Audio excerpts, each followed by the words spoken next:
40 a mais, professor Rui, tudo bem? E no vídeo de hoje nós vamos falar sobre a pornografia e o seu cérebro.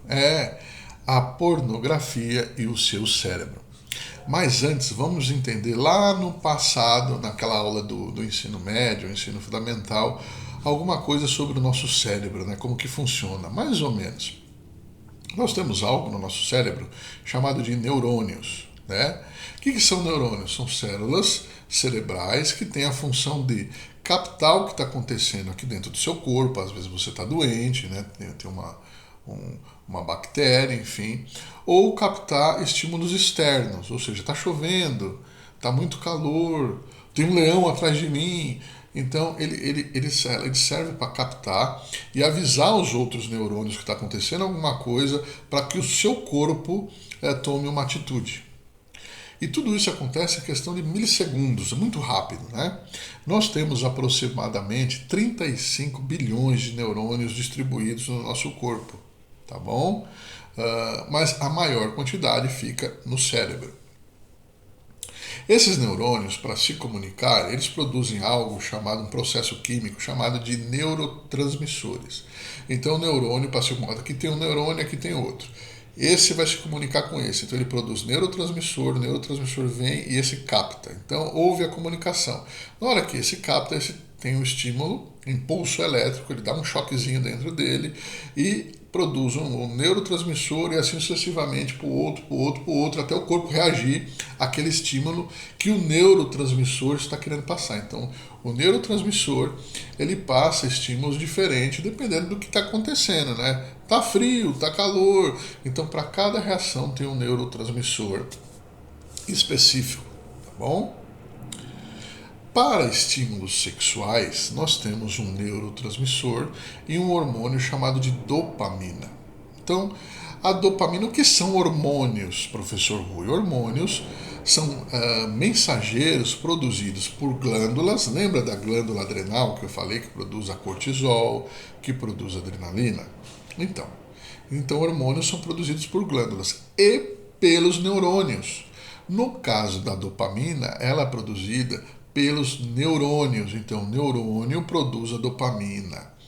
Então, o neurônio produz uma dopamina. Se o neurônio produz a dopamina é um hormônio, mas também é um neurotransmissor. Então, o neurônio produz esse neurotransmissor, a dopamina, o outro neurônio capta a dopamina, dá um impulso elétrico, né, e avisa o teu corpo do que é para ele fazer, o que ele vai sentir, o que vai acontecer com o teu corpo. É assim que funciona a dopamina. Então, lembrando que em relação à parte sexual, a dopamina ela faz com que nós sintamos prazer e sintamos um sentimento de recompensa. Sentimento de recompensa. Então, nós temos um mecanismo no nosso cérebro chamado de mecanismo de recompensa, né? Então, por exemplo, você faz um trabalho e a pessoa vai te falar assim, eu vou te dar R$1.000 para você fazer o trabalho. Então, quando você faz o trabalho, você pega os R$1.000 na mão, aquele sentimento de recompensa por você ter trabalhado, você ter recebido, aquele sentimento é a dopamina que gera.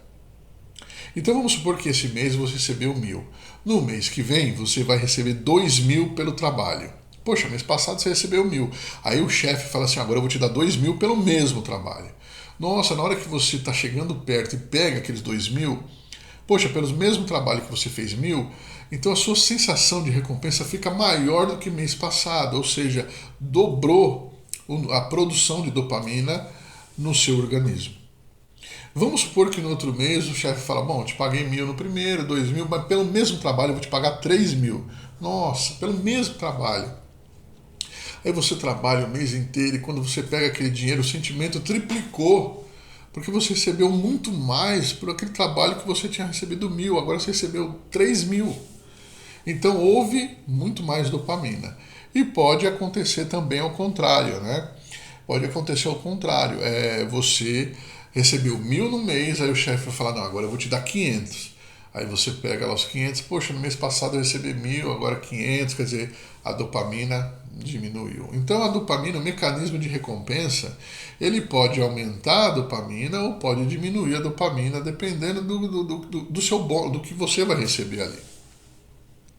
Tudo bem?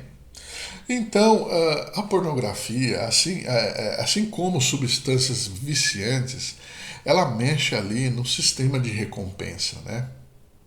A pornografia mexe no sistema de recompensa.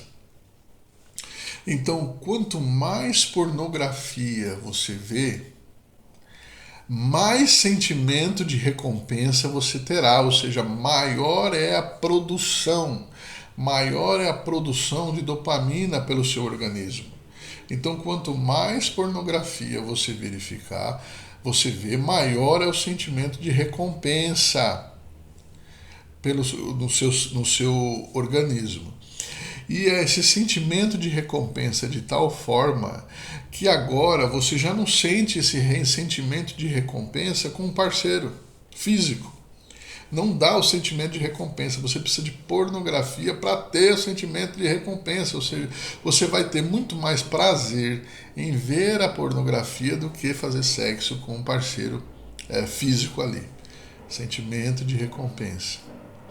E o nosso cérebro é de tal forma que ele acostuma com a quantidade de dopamina. Então sempre precisa mais dopamina, como se fosse uma droga, né? A pessoa começa usando um valor X de droga, depois ele vai uma quantidade X de droga, depois ele vai aumentando a mesma coisa, a pornografia. Se a pessoa está acostumada a ver sempre aquela pornografia, tem um número X de dopamina. Vai chegar uma hora que não vai ter sentimento de recompensa. Ele vai ter que ver mais coisas de pornografia, coisas diferentes, para o sentimento de recompensa aumentar, ou seja, para a produção de dopamina aumentar. Tudo bem? Então, é algo viciante. Por isso, e os criadores desses sites pornográficos, eles sabem muito bem disso. Por isso que a cada momento eles vão criando coisas novas, né? Coisas novas, coisas bizarras. Então, às vezes a pessoa começa vendo pornografia de uma forma e daqui a pouco ele está vendo coisas bizarras de pornografia, ou seja, porque o mecanismo de recompensa precisa de mais dopamina, como se fosse uma droga. Vale lembrar que nós temos no córtex pré-frontal, né, nós temos aquela função de moralidade, né, de controle de impulsos, isso fica no lobo pré-frontal. Então você tem no lobo pré-frontal a sua função do que é moral, do que é o controle dos impulsos, né, das manias no lobo pré-frontal. Lembra daquela aula de neuroplasticidade que o cérebro vai mudando no decorrer dos estímulos que você vai fazendo? Pois assista a minha aula de neuroplasticidade. O que acontece é que a produção de dopamina e do sentimento de recompensa é tão grande da pornografia que você já utiliza pouco essa parte do lobo pré-frontal, do córtex pré-frontal, né? E do sentimento de moralidade, então ele atrofia. Eu digo isso porque pesquisadores do Instituto Max Planck em Berlim, na Alemanha, descobriram que o alto uso de pornografia faz com que haja menor ativação cerebral da região pré-frontal, erosão do córtex pré-frontal. Tudo bem? Então é isso, pessoal, sabe? Muito cuidado com o uso da pornografia. Isso aumenta o número de dopamina. Você já não fica mais. O seu sentimento de recompensa fica somente na parte sexual, somente pelo fato de ver pornografia. Você já não tem mais desejo com a sua esposa, com o parceiro físico ali. E detalhe, quanto mais pornografia, mais você vai ver, mais coisas diferentes, porque o seu cérebro precisa de mais dopamina. E assim você vai começar a ver coisas bizarras. E digo mais, isso se assemelha às drogas, né? Completamente semelhante às drogas. Por isso que o indivíduo sempre está procurando doses maiores de drogas. Assim funciona com a pornografia. Um grande abraço, 40 a mais, professor Rui.